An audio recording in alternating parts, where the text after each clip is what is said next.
Cheesecake.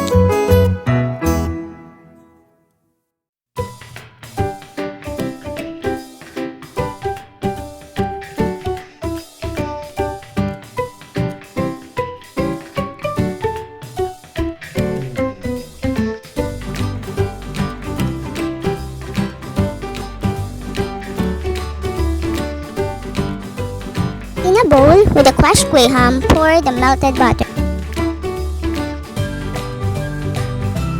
Mix well.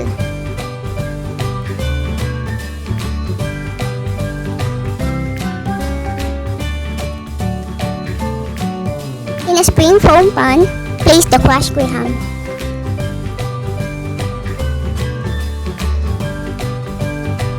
Spread evenly and flatten it.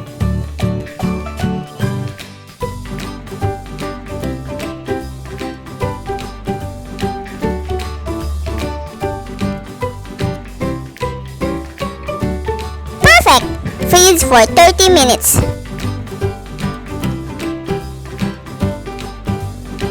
In a saucepan, put mango together with the sugar. Cook it on low fire. Mix it well.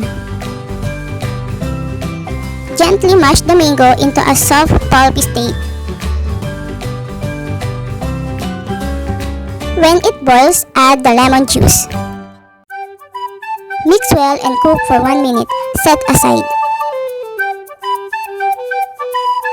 Next, in a cup, put the jelly powder and dissolve it with 1 tablespoon water. Leave for 15 minutes.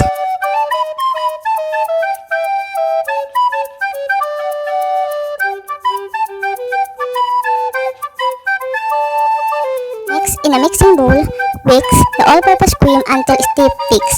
Set aside. You can also use an electric mixer if you have. In our dissolved gelatin, pour 2 tablespoons hot water. Mix well and set aside.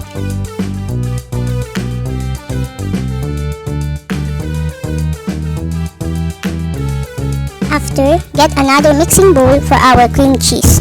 When you take out the cream cheese in the refrigerator, microwave it for 20 seconds for you to be able to mix it easy. Add the sugar and mix well.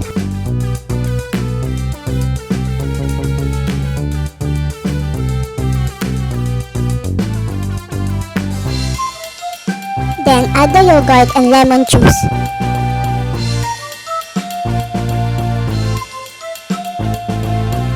Mix it incorporately.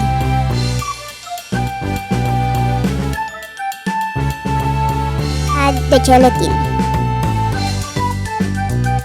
Stir well.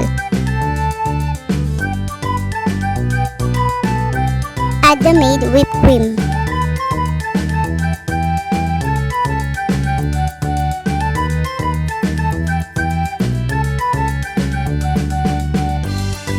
Mix well.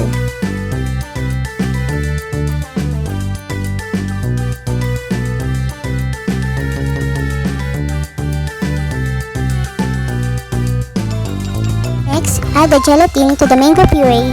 Mix well.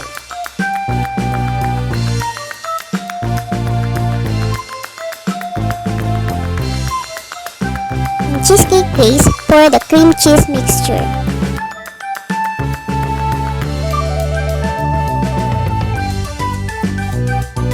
Spread evenly. Next, add the mango puree.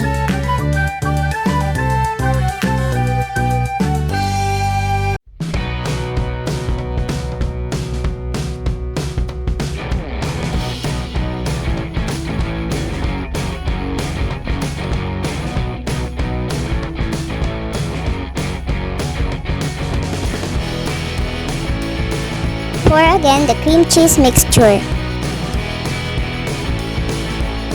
Freeze for 30 minutes.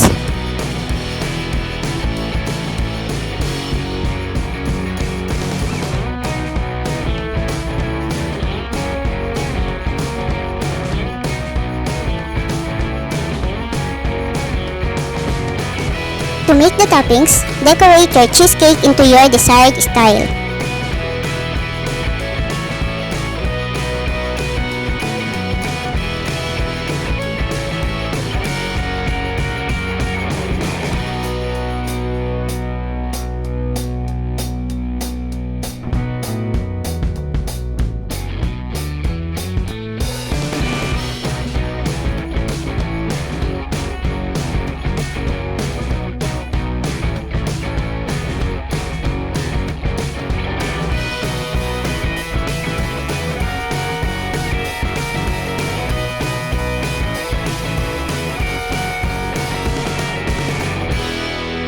Cover it with plastic wrapper and fridge it for 6 to 8 hours.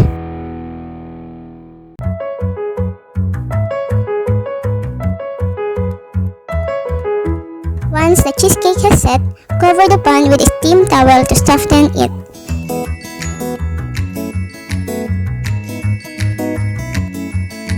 Carefully remove the spring foam pan. Enjoy your mango cheesecake! So delicious! Do you like it? Make this button blue!